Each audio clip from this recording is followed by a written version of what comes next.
రాజేష్ గారు, యాక్చువల్‌గా మీరు గ్లిమ్స్‌లో భగవద్గీతకు సంబంధించిన ఒక డైలాగ్ ఏదో పెట్టారు. అయితే మీకు చాలా బెదిరింపులు వచ్చినాయని, ఆ డైలాగ్ తీస్తేనే గాని సినిమా రిలీజ్ అవ్వనివ్వమని హిందూ సంఘాల నుంచి వీటి నుంచి బెదిరింపులు వచ్చినాయని అవి అన్నారు కదా! మరి ఆ ఇష్యూ సార్ట్ అయిందా? లేకపోతే ఏంటి? ఎలా జరిగింది? నేను చెప్తాను సార్ అది.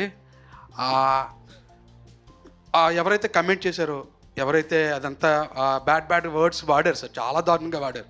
ట్విట్టర్‌లో కావచ్చు, కామెంట్స్‌లో కూడా చాలా దారుణంగా మాట్లాడారు. వాళ్ళందరూ బచ్చల మల్లే సార్. వాళ్ళందరూ బచ్చల మల్లే. ఎందుకంటే బచ్చల మల్లి ఎలాగైతే భగవద్గీత ప్లే అవుతుంటే వినరా అని పెడితే వినకుండా కట్ చేశాడు సార్. నేను ఒక మంచి పాయింట్ చెప్పడం కోసమే నేను పెట్టా.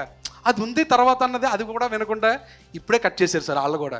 సో వాళ్ళ సినిమా చూసిన తర్వాత వాళ్ళే నాకు మళ్ళీ రీట్వీట్ చేస్తారు sir, sorry brother. Issue short అయింది సార్. అది ఎందుకంటే నేను హిందూ సార్. నేను సనాతన ధర్మం అంటే నాకు ఇష్టం. నా కల్చర్ అంటే నాకు ఇష్టం. నేను పవన్ కళ్యాణ్ గారికి పెద్ద ఫ్యాన్ సార్.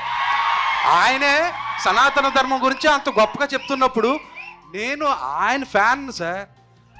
ఆయన ఎంత నేను ఆయనే దేవుడు అనుకుంటాను నేను.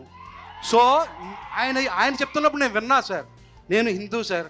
నేను ఆయన సార్ మూర్తి గారు అంటూ అన్నవరం టెంపుల్లో నేను ఇష్టమై కదా సార్ పెట్టుకుంటాను. నేను తిరుపతి వెళ్ళాను సార్. తిరుపతి వెళ్ళి దర్శనం చేసుకుంటా. నేను పక్కా హిందూ సార్, వాళ్ళు కాదు నన్ను ఆ కమిట్ చేసిన వాళ్ళు. ఎందుకంటే నేను చాలా రెస్పెక్ట్ ఇస్తాను సార్ నా ధర్మానికి, నా దేవుళ్ళకి, నా విధానాలకి, నా పద్ధతులకి నేను రెస్పెక్ట్ ఇస్తాను sir. I am proud to say I'm Hindu sir.